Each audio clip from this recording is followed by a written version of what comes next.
Welcome to the afternoon session, and welcome to my presentation on biofilms.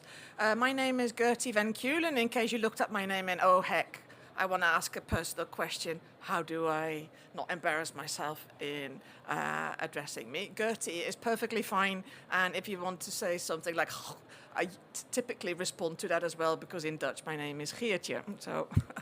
I'm representing the Biofilm Alliance, which is an Innovate UK funded network, and I'm also here in the audience with me is Megan Rees, one of the research assistants, the innovation technologists in the room, and she's just taken a picture at the back. She'll be shortly here. So if you've got questions to ask afterwards, we're happy to answer those as well. So I'm talking to you, not talking to you, hopefully engaging with you in such a way that you start to appreciate the importance of microbial hygiene in a variety of wet leisure environments, but also start to think about why you have those recurring incidents of microbial failures, for instance. So I'm an academic. I'm an associate professor in microbial biochemistry. I have a personal interest in wet leisure myself. I'm a master swimmer, and through that I ended up in studying the microbiology and the chemistry of these projects, and we've been working with companies from this sector to demonstrate efficacy of products with biofilms, and there's someone in the room who can testify to that. So since 10 years, we've been active in this field, but since last year, when the Biofilm Alliance really got going, and I gave my first presentation here to the water leisure sector on biofilms. In the year since, a lot of traction has been generated, and I'm pleased to see you all here, hopefully learning more about biofilms. So. A bit about risks, but also it's not just Legionella, it's not just Pseudomonas aeruginosa that are a problem here. I'll also give a bit of an introduction to biofilms and why typical measures to control microbial growth are not working as efficiently.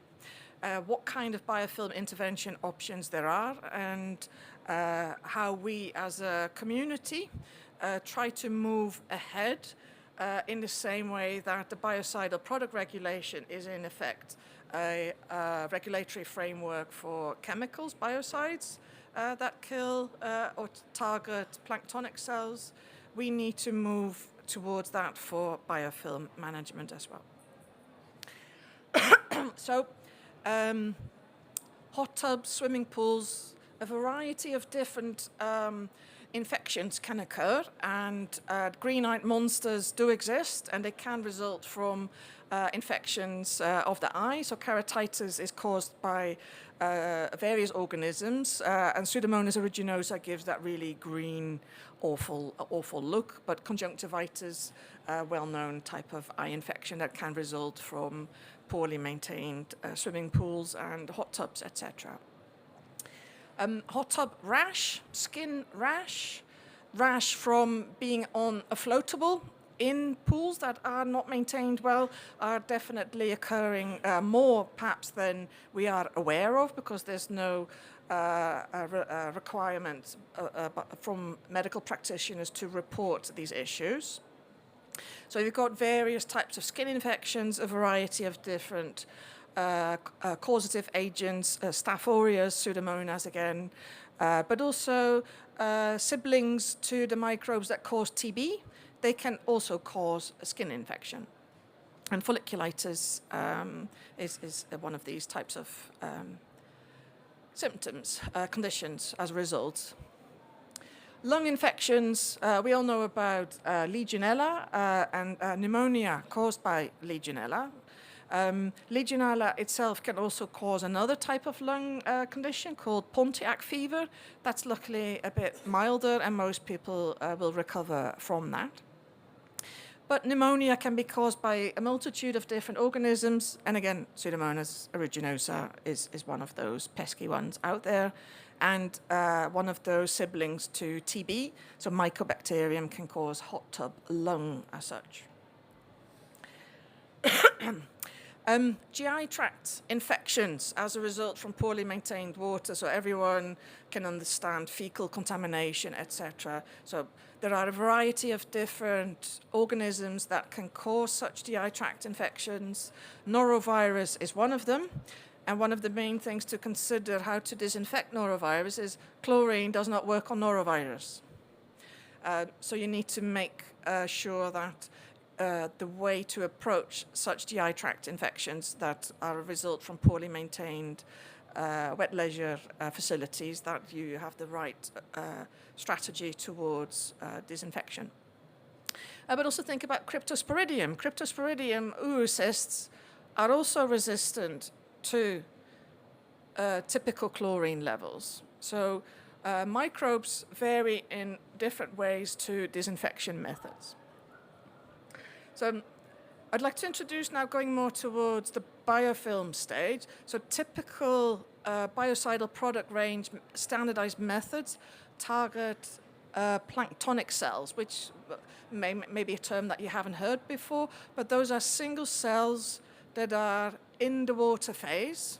Some of these microbes can swim. They've got different ways of moving in the water, but there are also plenty of microbes that have no innate capability of swimming itself. So they rely on flow, etc., people, animals, all sorts of things that are possibly in the water phase. So what you see here is a green dye that is lighting up living cells that are in single cell phase, and a diagram that AI generated from that.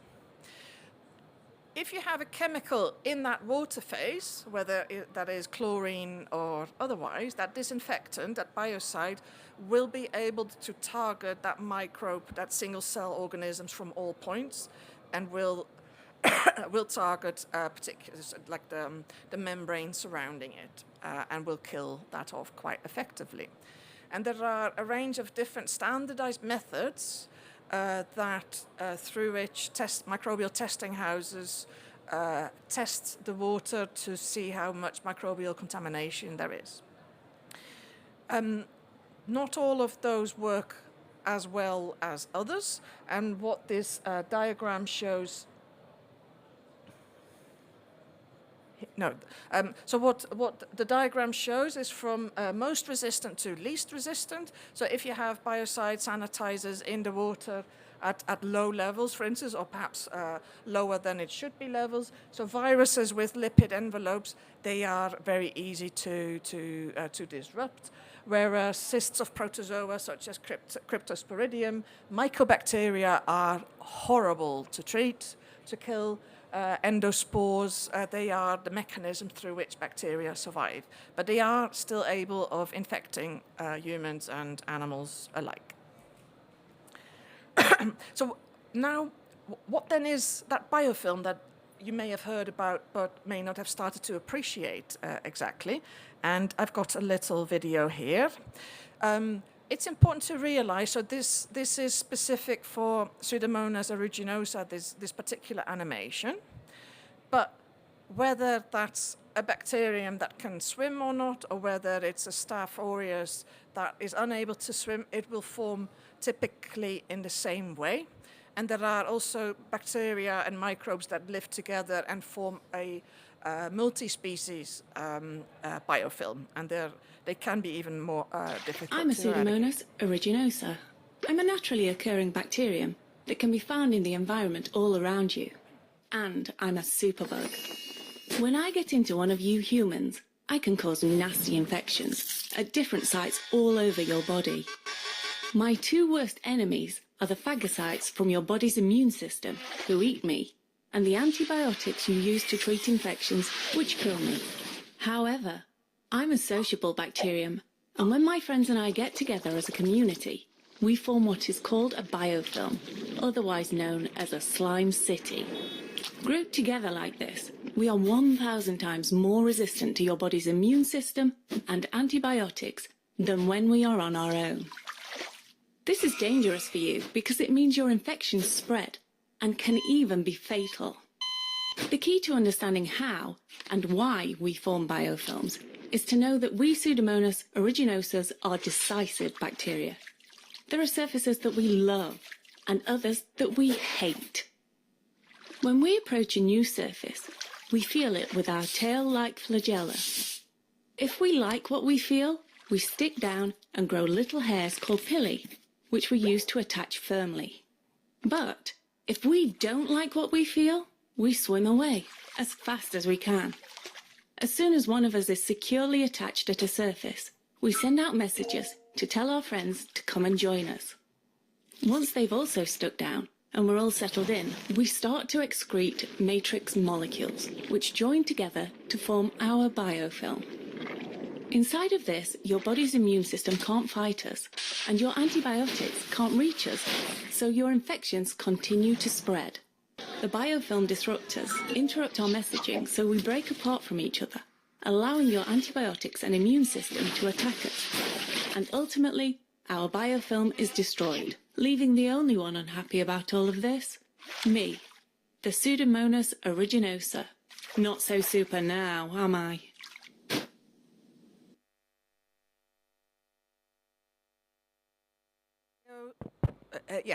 Thanks. So that's a little animation to indicate if you have a single bacterium that likes a surface, invites its friends, like a teenager who has a party, puts out a message on social media, and suddenly that your house is crowded with people you don't know and are hard to get rid of out of your house again.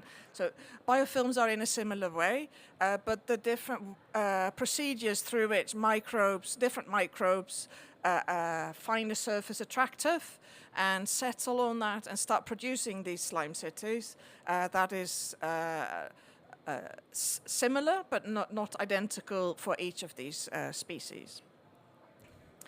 So Pseudomonas aeruginosa is of relevance because of a lot of health implications.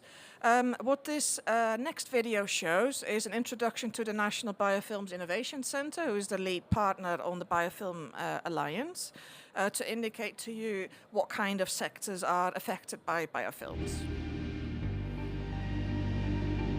Biofilms are communities of microorganisms such as bacteria or fungi. These communities produce a sticky slime that glues them together and cements them to a surface. The slime also protects the organisms and can carry food and waste. These properties mean biofilms can be considered a new material rather than simply a collection of microorganisms. Biofilms are central to our most important global challenges, from food and health to clean water, energy, and enhanced carbon capture. They can pose significant problems such as infections resistant to antibiotics, tooth decay, food spoilage, and corrosion. Together, it is calculated they have an impact of approximately $5 trillion in global economic activity. But biofilms can also address challenges such as cleaning up oil spills, supporting the wastewater treatment process, and could even be used in the production of energy. The challenge is how to reduce the cost of biofilm impact and harness their benefits.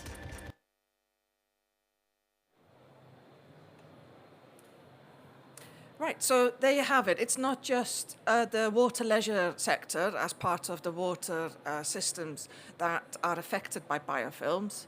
There are a lot of different industries out there. And what that video showed was a figure of $5 trillion US dollars annual damage. The paper, the National Biofilm Innovation Centre looked at different sectors, and it is corrosion which is actually causing, having a massive impact by biofilms, so microbially induced corrosion. So the light blue part of the pie is the economic damage from biofilms in the causing corrosion.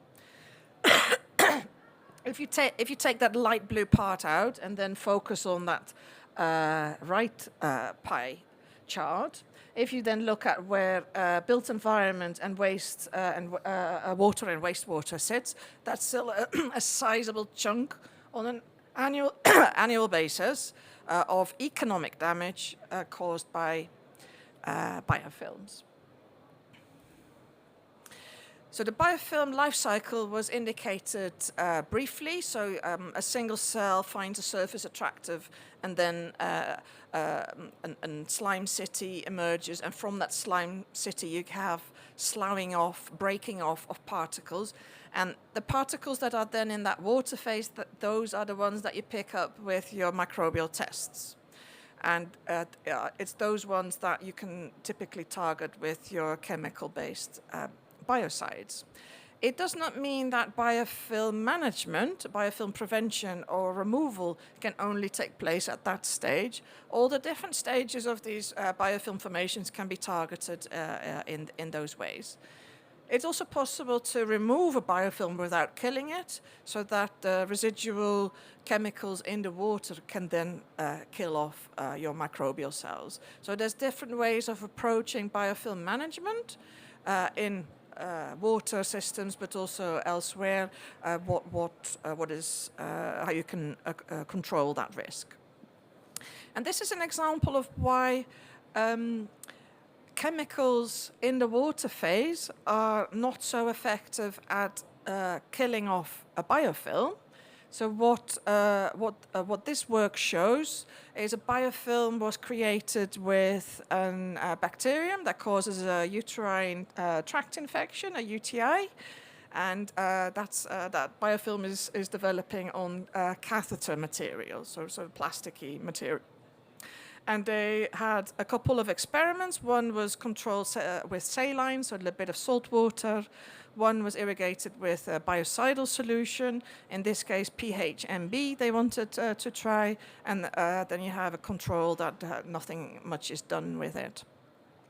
And after these treatments, what you can then see if you put in a little dye that where you can pick up live cells and dead cells, the green cells are living cells. So if you have your biofilm, so the layer that you see here, that's the thickness of that slime on your surface.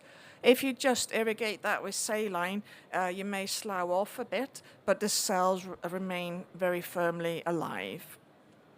If you then treat it with a biocide or disinfectant, you can see from the red color, which indicates dead bacteria, so the dead bacteria remain in that slime city, they're more difficult to come out. You have that layer of dead cells, but there's a very much living layer of cells underneath. So if that dead layer is then removed, what you then have is a recurrence of biofilm formation and sloughing off and reinfection, recontamination of your water phase. So what that graph shows is that non-treated, you have a high biofilm, so thick biofilm layer. Mechanical means can have an effect, but are not effective as such. And even with this biocide, you still reduce the biofilm thickness, but it's still out there and alive and kicking. In the BPR, the biocidal product regulations, there's a raft of different standardized methods that testing houses will use to prove your biocide of a product type has a particular effect and efficacy. So log4 reduction is typically what you're looking for, 99.99% reduction. There are a few methods, standardized methods to measure biofilms. But if you ask an academic researcher what biofilm method they use a whole raft, and the person at the next bench may use a different method or has slightly attuned different method. So as a community, what we do not have at the moment is a series of standardized methods that help the industry with the innovative technologies and procedures so that you can prove to the regulator that your new technology, your new compound does what it says on the tin, and that the regulator is happy to admit that product to the market. So that is where the Biofilm Alliance is coming in.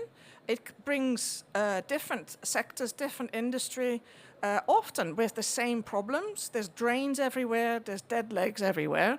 If you have a food factory, a dairy, or a swimming pool environment, there's water, and where water is, bugs are loving that.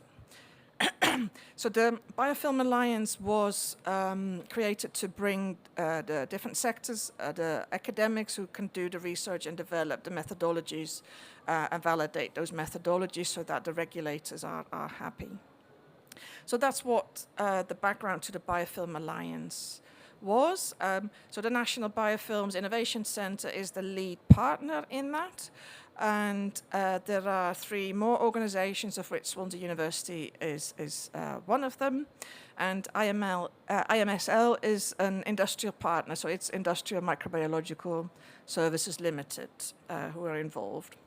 And we have various partners, and that's growing each month. So the 4 areas that Biofilm Alliance is looking at is industrial processes, built environment in a variety of different ways, including plumbing and different standards that exist in those environments, food sector from farm to food, and different water systems. In the past year that we've run the Biofilm Alliance, we've made a good headway. When I was here last year, the buzz in the room about biofilm was, I don't think there's a problem. But through work of the Biofilm Alliance and leaders, front runners in the different sectors, we have made awareness of biofilm a lot greater, and the size of the audience is indicative of that. So there's a variety of objectives that we've had for the past year. The network is growing month by month. So if you have not joined yet, it's free to join. The QR code is out there, and shortly the presentation will also show a QR code that you can join. If you have questions about biofilms, we are currently also working on educational resources, more videos like that are tailored to the different sectors that we have, but also fact sheets. Because what is a biofilm, what isn't a biofilm, what can cause a biofilm? There's a bit of confusion around what is out there. But we want to bring different industries together, because a food technology engineering company may have got a solution that really works well elsewhere, and in the same way there are different technologies and solutions presented here in the room that could be of use to other sectors that we are involved with as well. So what have we so we have engaged, and as a result of that we have different reports that are available freely on our website. So we had a workshop engaging with food sector stakeholders that goes from drinking water but also to engineering companies and the likes of Asda and supermarkets who really set the rules for what kind of risk appetite food production companies can handle in their risk management sector. So there's a report on that. We also have a report on the Biofilm Alliance Forum, where the 3 other sectors came together, and we have a report resulting from the conference that happened last October, and we're aiming for an annual occurrence of that, and you're most welcome to keep an eye out for a next announcement on that. So the outcomes of the conference, where different industries came together, the regulators were there as well, the MHRA as well as the HSE were there to hear how far we've got in that sense. Currently working on surveys, so we ask questions to stakeholders, and Megan here is currently going through them and compiling a report. So one of the questions and the figures that are coming out of that. So what are the problems in your particular area? We can branch that out to the different sectors. Dialogue with regulators is one of the problems experienced, and a wide variety of others. So lack of cooperation between academia and industry, but also training, methods, availability of understanding and techniques. What do you need to do? What shouldn't you be doing? That is not clear for many people and many organizations. And where we asked them where Biofilm Alliance should go, because we are not top-down, we work with and for the communities. So support for regulatory approvals was a good answer, but also networking and partnership opportunities. So if you think, oh yeah, a Biofilm Alliance is something that I should get acquainted with, open invitation. We're welcome to engage with anyone, and as an individual, but also organizations. So the QR code on the right is the QR code to the website, and you can join the website. You can join the Biofilm Alliance through that. And any of our activities are also posted through LinkedIn, so make sure to follow us there as well. Many of the organizations here on the stands are also selling to are active in the EU. We have a sister network for the EU, the same objectives as the Biofilm Alliance. The cost action is called the Biofilm Regulatory Toolbox. It's free to join as well, and we welcome your interaction through to get through to EU regulatory framework in that sense. So that's my introduction to Biofilm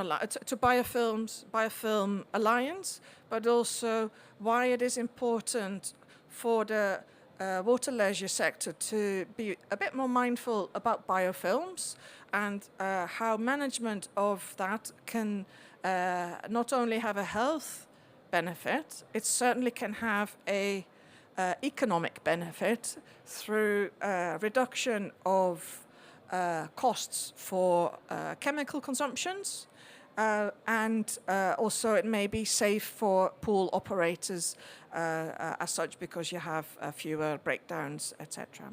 So thank you for your attention, and happy to take questions or answer questions following the presentation in private session. If you have questions, there is a mic, I believe. So yeah, thank you.